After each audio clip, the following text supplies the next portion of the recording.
Ο πρώτος που διαβάζει το χειρόγραφό μου είμαι εγώ. Μόλις τελειώνω τη συγγραφή του βιβλίου, αφήνω να περάσει περίπου ένα διάστημα ενός μηνός και ξαναδιαβάζω πάλι εγώ με μια ματιά αναγνώστη πλέον το χειρόγραφό μου. Σαν δεύτερος επικουρικός έρχεται ο σύζυγος, ο οποίος λέει και την πρώτη γνώμη για το βιβλίο. Ακολούθως πηγαίνει φυσικά στον εκδοτικό οίκο. Αντιπαθώ να γράφω στο σπίτι, στο γραφείο, σε χώρο ο οποίος δεν με εμπνέει, ο οποίος με περιορίζει και ο οποίος μου θυμίζει μια κοινότυπη καθημερινότητα. Έτσι όλα μου τα βιβλία είναι γραμμένα στο χώρο που εδράζεται και η ιστορία τους. Δηλαδή έγραφα για την πόλη, πήγα στην Κωνσταντινούπολη, έμεινα εκεί. Τώρα το τελευταίο βιβλίο αναφέρεται στη Λέρο.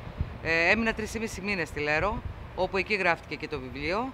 Και αυτό προσπαθώ να κάνω με όλα μου τα βιβλία. Θέλω να πιάνω τον ήχο της πόλης, του χωριού, των ανθρώπων, τις μυρωδιές, την τοπιολαλιά. Όλα αυτά τα πράγματα είναι για μένα ερεθίσματα, πηγές έμπνευσης και εικόνες, οι οποίες αυτές συνθέτουν και τις περιγραφές που κάνω, όπως και τους ήρωες τους βάζω να κινούνται μέσα σε φυσικούς χώρους.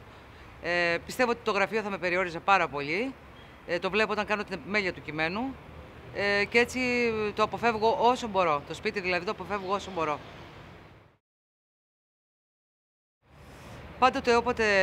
Πάντοτε μάλλον έχω στην τσάντα μου τα άπαντα του Ελίτη. Έχει κάνει μια καταπληκτική έκδοση ο Ίκαρος, το οποίο είναι ένα βιβλιαράκι το οποίο το κουβαλάω πάντοτε μαζί μου. Σε μυθιστόρημα διαβάζω της Κίμπερλι Φρίμαν το Άγριο Κυκλάμινο, το οποίο είναι ένα εκπληκτικό βιβλίο και από σύλληψη και από περιγραφή. Έχει αυτό το κινηματογραφικό flashback που κάνω και εγώ στα βιβλία μου και που μου αρέσει πάρα πολύ. Και επίσης σαν τρίτο διαβάζω και αστυνομικά αυτά τα παλιά που είχα με την Άγκαθα Κρίστη. Δηλαδή εγώ είμαι ένας άνθρωπος που διαβάζω πολλά βιβλία μαζί, δεν διαβάζω ποτέ ένα. Είμαι δεινή αναγνώστρια, θέλω 10 βιβλία περίπου minimum το μήνα. Αυτά τα 3 βιβλία διαβάζω τώρα.